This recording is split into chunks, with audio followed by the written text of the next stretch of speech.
Welcome to Keiser Voices, the story of success, brought to you by Keiser University Graduate School, here where the academic world meets personal triumph. Join us today as we dive into the captivating tales of success. Welcome back, everybody, to another episode of Keiser Voice. We are excited to continue talking about Black History Month, and we're super excited to have this special guest on today because we've only been chasing her for 2 years to get her on this podcast, and it's finally happening. Please join me in welcoming Associate Dean of Academics at the Fort Lauderdale campus, Anisa Turner. Dean Anisa, thank you so much for joining us. Thank you so much for having me. It's truly an honor, and I promise you I was not avoiding you. You know how things go around here. Always super busy, but this was something that is very meaningful that I wanted to ensure that I was a part of this year. So thank you so much, Ms. Heather, and for your team for inviting me. We really wanted to take a minute and have a conversation, as part of our Black History Month celebration about teaching, learning, and representation. But the one question I really want to ask you first is one that we always ask our guests is, what does Black History Month mean to you, personally and even professionally? Okay, good question, because I know it means a lot of different things to different people. But for me personally, it really is a reminder of my own individual progression. It's evidence of my story and how far I've come. And just to give you a little backdrop on my story, that's oftentimes surprising to people. But I grew up in Fort Lauderdale and ended up migrating to Georgia. My mom and I, my brothers, and I'm the baby of the family.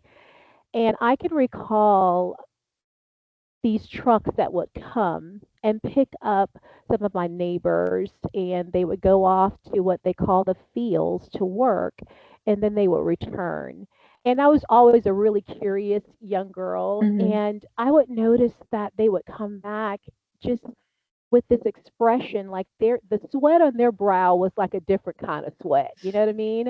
And Hmm. then during the summer, my brothers started to go off on this truck and come back. And the thing that was intriguing for me was that they also got paid. So here I am, a young girl. I'm like, there's a difference with these guys when they come back, but then they are also, they have the money. So for me, that was very appealing to me. And I can remember asking my mom, I said, I want to do it. I want to go and I want to work. I want to be a contributing factor. And I really just wanted to know what it was about how they would leave and then they would come back with this expression. And my mom finally allowed me during this one summer to go and work on the fields. And one of the things that was a part of my memory was that we all had to ride in the back of the truck.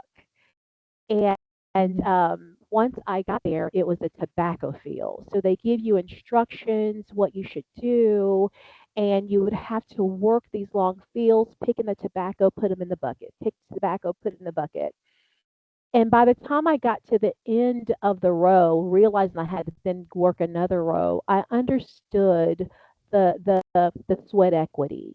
I understood that, okay, this is a different type of labor. And what I really understood was after all of that, a whole day's work, the wage was minimal. And I can remember going home that night, and I was a young girl, and sharing with my mom, I never want to do this again. And she said, "Well, I said to you really wasn't a place for a little girl." I said, "But it was a place for me, but I don't want to do it again." And I didn't know how to really put it into words until I began to progress in my own educational and career path. And it just reminds me during the month of February that I'm appreciative that there is a day, a month where in which we observe it. But for me personally, it reminds me of the progression. It reminds me that I no longer have to put that level of a sweat equity into something to only get something minimal out of it. That instead I chose education. And thankfully, we are in the day and age where I'm able to get that level of an education and I'm able to have a different level of input to get a certain output. And it's just a testament to how we've grown as a country. We still have much growth to do, but Mhm. I oftentimes think about that during Black History Month from a personal level. Professionally, as an African American woman in higher education leadership, it's also a reminder of the milestones, right? The uphill battles, Mhm. and those different battles. They've allowed me to sit in rooms where I now lead. So, from a professional aspect, looking at my own personal progression and then my professional progression, it causes me to be hopeful. Mhm. As I said earlier, I know that we still have many other hills that we need to climb and hurdles that we need to cross. But I'm so thankful we're not where we used to be. I'm thankful that I can be a testament of the progression inside of not only higher education, but in other workplaces where in which what used to be not only abnormal, but almost just it was inaccessible to us. It's now accessible to us. And we're now leading and we now have a seat at those tables that used to be prohibited. So, from a professional aspect in higher education, Black History Month reminds me again of the great work that's been done and the progression that has taken place within our country. No, and we appreciate you sharing that story with us. When we look at, you said progression, so I'm going to go ahead and keep using that word too. Look at the progression through your career journey, and as you mentioned, the progression of history, really living history. How has seeing people from diverse backgrounds in leadership influenced your approach to learning or teaching? Diversity is the key. When we can be at tables or inside of rooms and see individuals that look like me, that have stories similar to mine and some not similar, and Mhm. even people that don't look like me, but they are of the same gender, right? Um, that in and of itself is encouraging. I can share that when I started with Keiser University, one of the things that was so impactful for me was the fact that I could look abroad and see in leadership positions people that looked like me and women. That Mhm. was so inspiring. So when I look at leadership, it caused me to want to go back to school. Why? Because those doors were open to me to do that.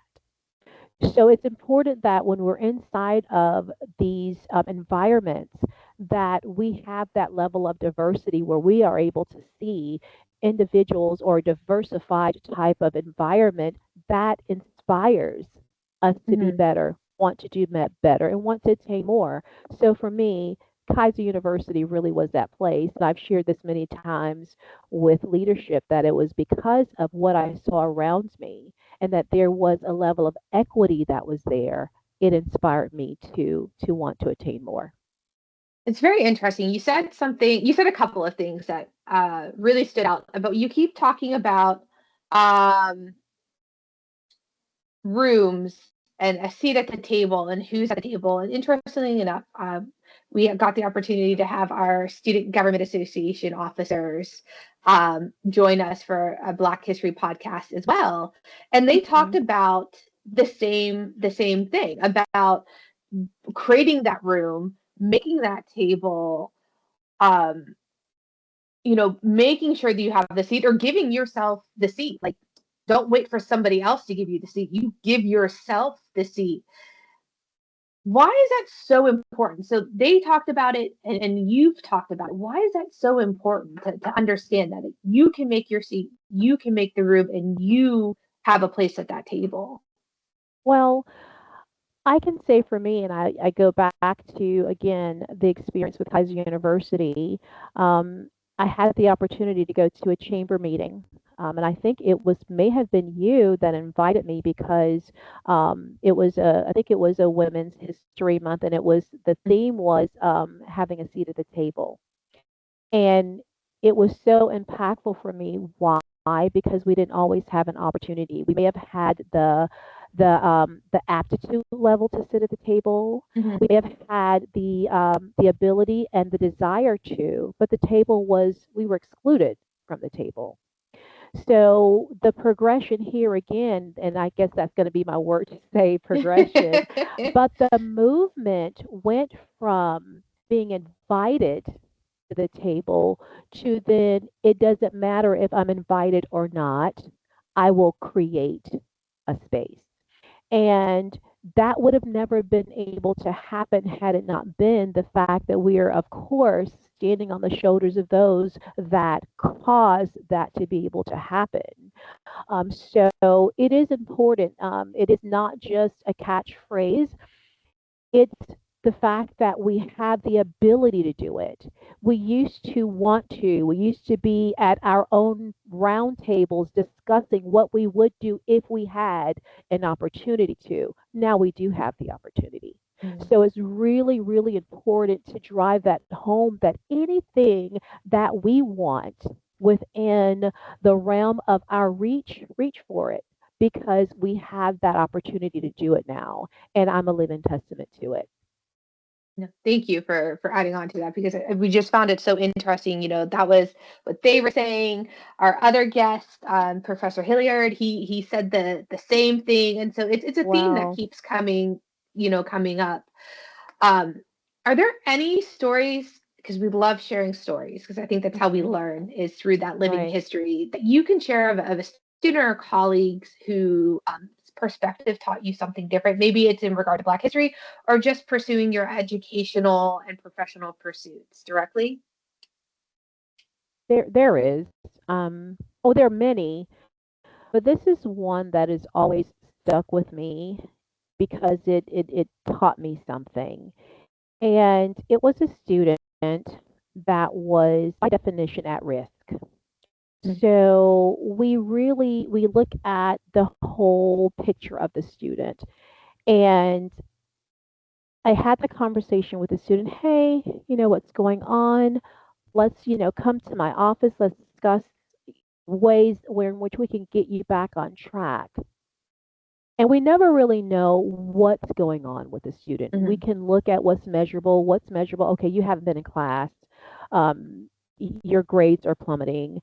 But then understanding the backstory is one of the things that I'm used to doing, and I've learned that through eCampus, that it's important that we go in and take a deeper dive to understand what's happening with our students.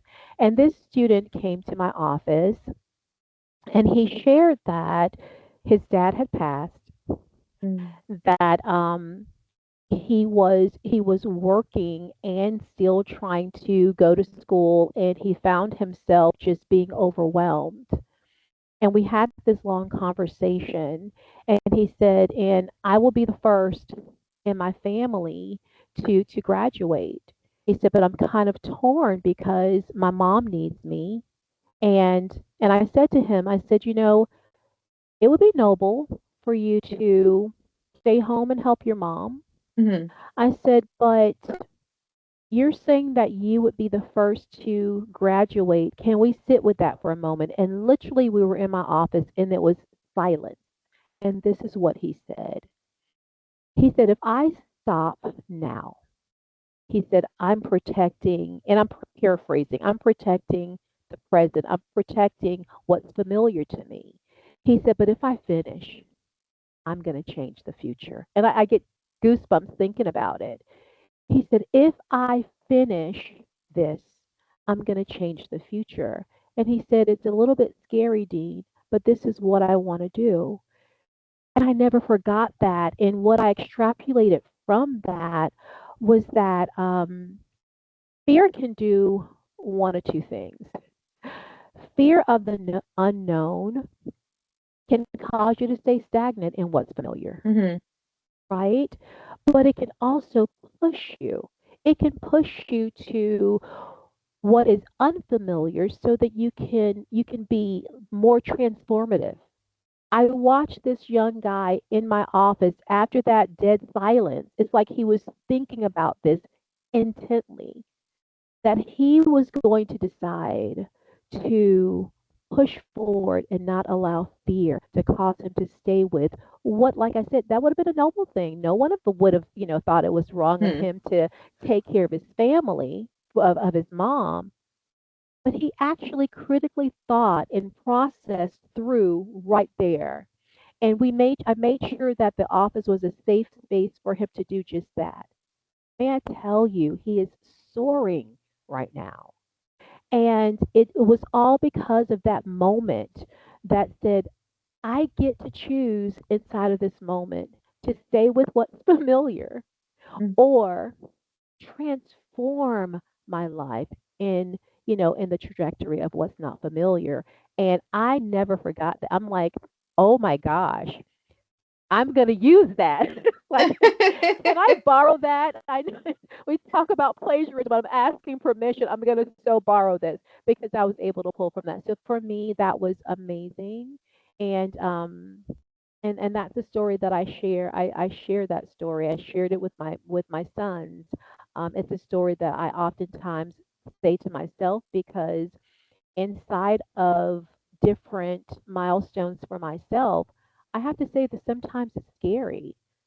There are things that I have not encountered before, even with new positions and things of that sort. And I say, I'm not going to be stuck in what's familiar. I'm going to move forward in trying to cross these hurdles that I've never crossed before. And I do, I think about that story. I feel like I already know your answer because of that story. Um, and your previous answer about so not being afraid, even though you are, and then taking that seat. But what advice would you give to an educator starting out, to be able to make a similar impact or an impact in general as a leader or a mentor or a fellow educator? What would your advice be?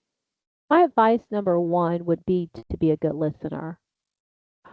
There are times when we come in, even as a clinician from your field, and then you have to marry that with coming into academia, that we have to learn to be good listeners.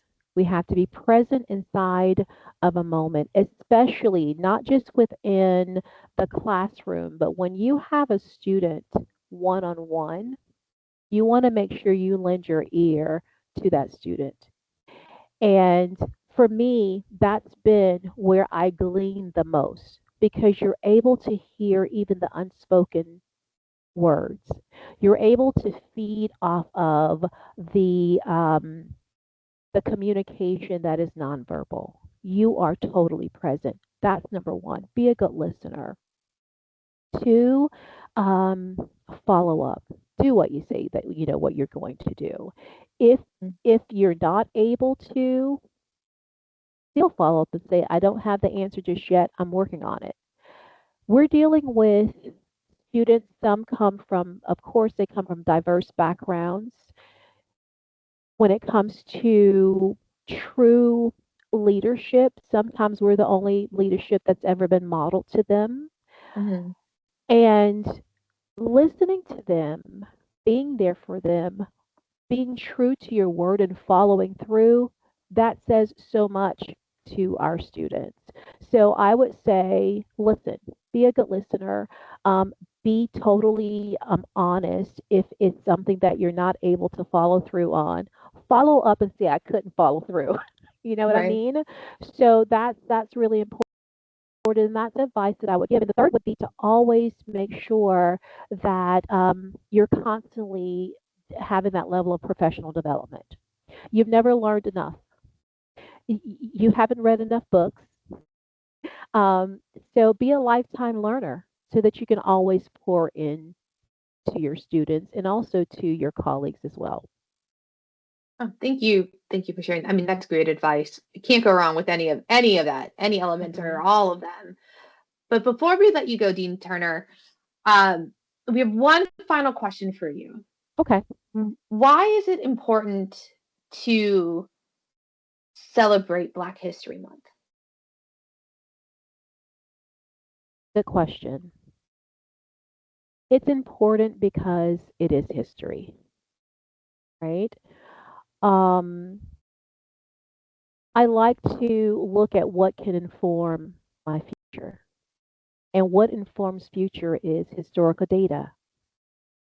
We use data in everything, right?